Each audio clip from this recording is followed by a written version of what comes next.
Hey guys, welcome back to another video. Today we're going to be playing as Manchukuo and forming the Qing Dynasty. Now, this one was suggested by Step Animations, so thank you for the suggestion.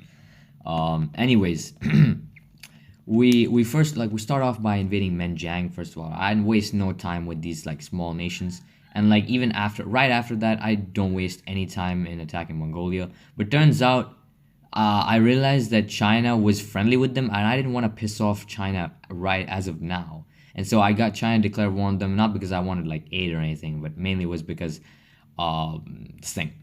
I didn't want China pissed at me, right? Then what I did was I finished that peace deal and then used the remaining troops to invade Tanatuva. Again, man, I was trying to do this as fast as possible, Again, not wasting time because this is quite the challenge, right? Then I invaded Shaanxi, but then I was unlucky because apparently the Republic of China had troops in Shaanxi, right? Now here's the thing. I tried this challenge one time previously, and what ended up happening was I ended up in a very long war of attrition with China, which essentially led me to redo the challenge. And I was like, okay, I don't want that again. And so I literally got Shaanxi and I think even Mao's China. Actually, I think I later do that, but I get Mao's China to declare war on. I get them to declare war on the regular Republic of China. Bro, there's two Chinas, bro. I swear. Anyways, yeah, this ends up in how do I put this? Absolute border gore. I try to make a peace deal because I'm just like, oh gosh, that's just no. I'm not prepared for this war, right? I would not have gone Mao to or the communist China to declare war if I was ready. I would have probably invaded them myself. But of course, I didn't really have listen, I did not want to turn it into another long, grueling war. Trust me, guys. The last time the previous trial I did was 45 minutes, and yeah, I wasted a lot of time. Anyways, after consolidating my forces, I finally started advancing back into advancing into mainland China. So completely reversing the tables. I thought of making a peace deal, but then I realized that I'm not gonna get anything out of it. And since they were practically dead, I waited, and then they made peace until they could survive. And I knew that they'd have very little troops to actually defend. And so I just took the opportunity and attacked as much as I could. And I was fighting with very thin lines here, okay? Just in the hundreds, but I somehow managed to win.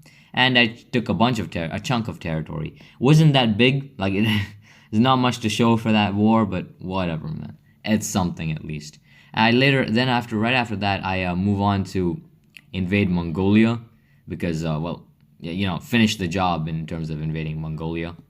And then I quickly assimilate all of it, right? And then, okay, I started getting rebellions randomly. I don't know why. I think it's probably because I did not assimilate that region or something. This is what I'm saying, bro. This is the problem. It gets annoying if you don't assimilate, Then I decided to invade Xinjiang. Initial advance was lost, but then I realized it's smarter to not advance on the capital, which is something I already know, but for some reason I was overconfident. Anyways, I had to then micro because I had less troops now, and I ended up winning. When I say micro, I mean just consider my options very carefully, as in what do you mean? Okay, I'm using the wrong terms for everything, this. Okay. Anyways, I realized that the Philippines were invading Shaanxi. I was a little concerned about that, but nothing I could really do. So I decided to attack this other warlord, whose name I'm not even gonna try and mention. But then I was gearing up for that invasion, but then Tibet invaded, and I started moving all those troops in, and sure enough, they came in not in time. Tibet managed to make it a few provinces in, but it was soon over and done with. They pretty much lost. Yeah. Okay. I think that's all we gotta really say. And then I moved those troops right back to the border to prepare to invade that warlord again. I can't say the names. Okay. Anyways, I recruited some nearby units, and I invaded them shortly after. And thing is, most of these warlords, except for mainland China, they have such less factories that conquering them seems almost useless, but whatever, man. It's the challenge. Anyways, that conquest went perfectly fine. And like the good thing is, since these are weak states, they fall in one peace deal. For some reason, Mongolia didn't, but these states did, so it's all good. And then after that, I decided to invade. I decided to check out my options, right? And I thought about who to attack, and I stopped, and I stopped another rebellion. And I got so sick of the rebellion that I started, what do you call? I put down my taxes and then increased the happiness, and I even went so as far to like do festivals and all, which I rarely ever do. But yeah. Anyways, I decided to use the extra money, or the truckload of money that I had accumulated from all of that just idling, I guess is what I call it. Yeah, idling simply. And I invade China, or the Maoist China, and this communist China, right? This invasion goes really well. They do stop. I mean, no, they don't stop me. Never mind. I mean, I do my moves a little bit better this time, and they do stop me in a couple places, but I'm able to quickly replenish my lines and attack again. So yeah, they fall, and of course I am able to annex everything again. So then I move all my troops down to the Guangxi. Okay, Guangxi. Okay, I think that's right. I think that's the correct pronunciation. Anyways, I see that they are. I think they're at war with like, oh, or not. I'm not sure. Them where it was regular China were at war with Japan, and I got kind of concerned because I was like, oh no, they're gonna be taken over by Japan, and then I have to fight Japan properly. But luckily that didn't happen. So, anyways, I would take over this warlord immediately or quickly enough, and soon after, I just thought about what to do. Oh yeah, it was China that was attacked by Japan, right? So I realized that I'd have to quickly invade, right? I waited till that Guangxi territory is assimilated, and I realized I'd have to quickly invade China, or else they might just be conquered by Japan, and then I'd have to liberate China from Japan, and that's gonna be way annoying. Like, if you're fighting an opponent that's pretty strong, best to just limit your, what do you call, border with them to the smallest possible border. So yeah, just I'm sure. Okay, I'm pretty sure y'all knew that, obviously. Okay. Anyways, I decided to finally invade Shaanxi, and the reason I left them alone for so long is mainly because they had good relations with me, and I kind of felt bad about invading them. But whatever, they died in one turn. Died in one turn because I completely surrounded them. And then I decided to see, the Philippines had taken a bunch of territories in China, and I was just like, okay, I gotta kick them out. I mean, obviously, I did increase some points for military upkeep because I realized that's gonna be important, and then I immediately liberated those provinces. And the Philippines, they didn't even offer resistance. I mean, they did, but as in like they immediately peaced out. Right after that, I decided to invade Japan because, of course, they were quite literally the only option. But then I realized Yan'an was right there. I could just gain some more strength and then come right back. So I moved my armies, as you can see, and invaded Yan'an. And I threatened annexation. They didn't listen, so I invaded myself, regardless. Yeah, took it up. Pretty easy.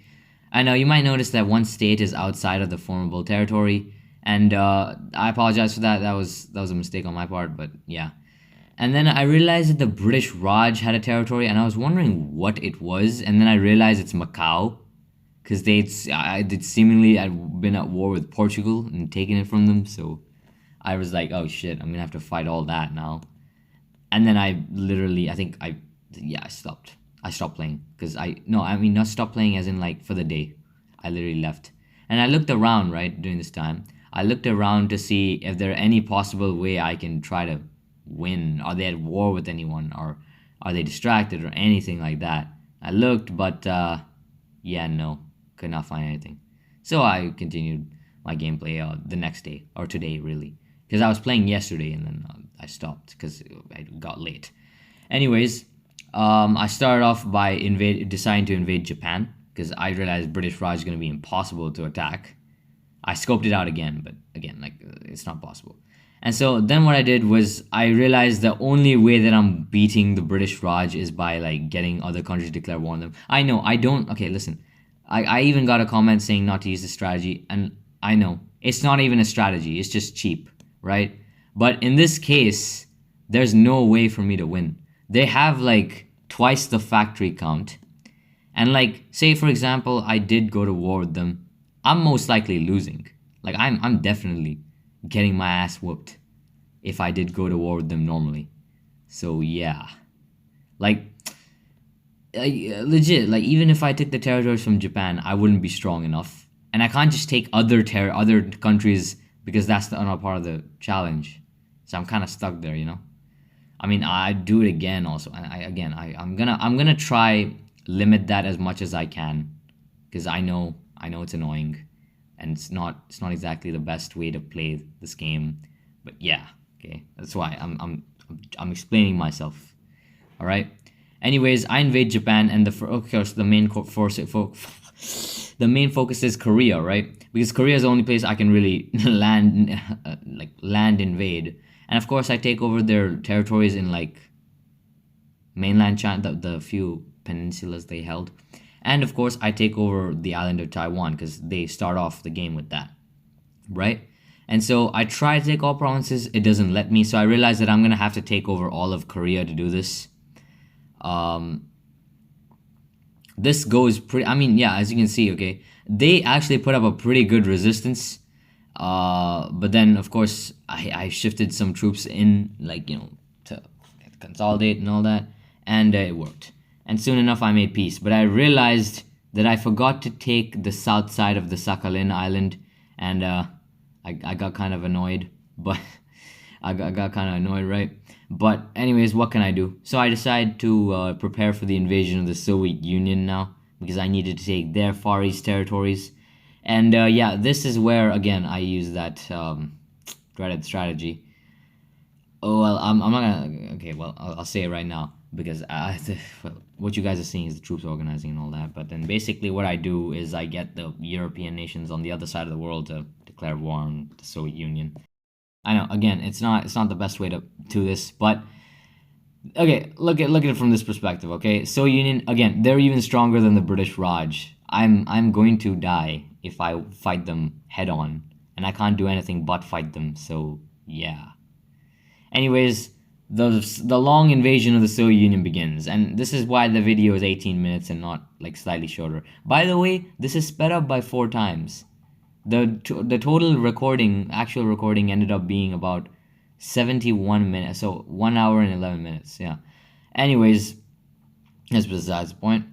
I start invading on this massive, absolutely massive front line.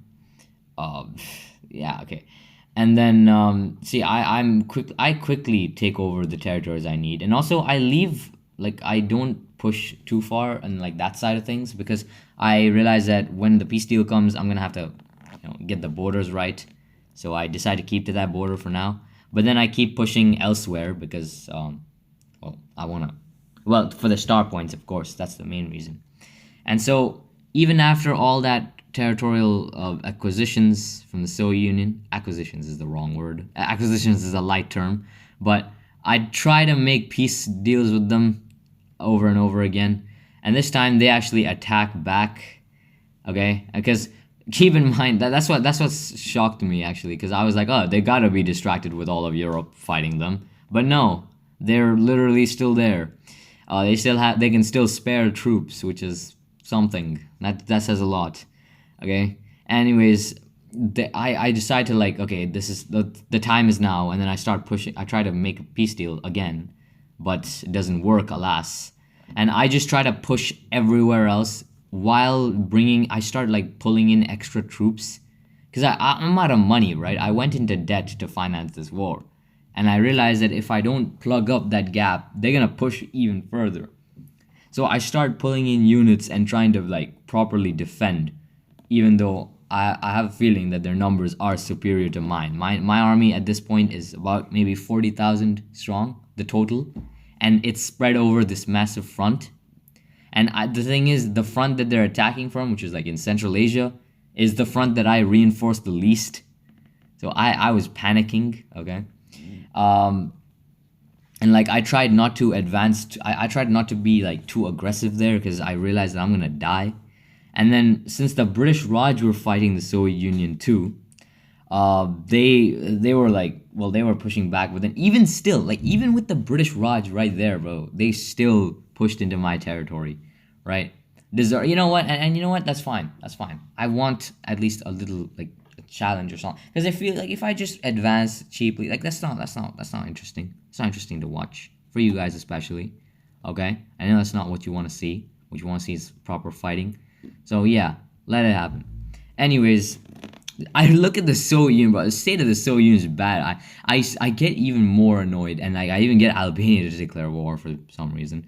Oh yeah, it was so that they could take their Greek territories and all. Anyways, like I was looking at it, and like they're still stronger than me, even though they're looking like this. Like that's what shocked me the most. Is that like even with all that territory they've taken, they still are stronger. I looked at all their war windows, and like they've lost about like 100,000 people from all those wars. Mainly because they're all like so. Well, actually, that's kind of less considering how many wars they're in. But considering like the massive front line, how dispersed the troop numbers are, makes sense. Anyways, I start finally being able to push back against the Soviet Union. That doesn't mean I'm out of the woods though. I start like I have to start, carefully moving units. I start moving units downward also to help, right? And I keep trying to make peace deals over and over again, and this time it finally works. And I'm able to take all the territory from the Soviet Union. And then what I do is, of course, I have to go all the way back to the other side of the massive empire and then fight Japan. So, and fight Japan all just because of one half of an island. That's all we're fighting Japan for. So I build up some money, build up a force, and I even start constructing a line of fortified castles just to defend against Japan. Because I know they're gonna, like, I even look at their troops to build watchtowers and everything, and I see that they got troops all right. Like, this is peacetime, mind you, all right. And then I prepare to attack from the island. I quickly take the south side of Sakhalin and try to make peace, but then they say no, and I'm like, alright, this is how it's gonna be. So I wait a couple of turns. I let them bleed out their troops, right? I let them do that. And like they even try to send in a naval invasion, but I stopped that because of conscription. I had like a bunch of money free. I'd taken over all of Korea. I tried to make peace, but they still would not make peace. So I'm like, alright, we got to do Operation Downfall right now.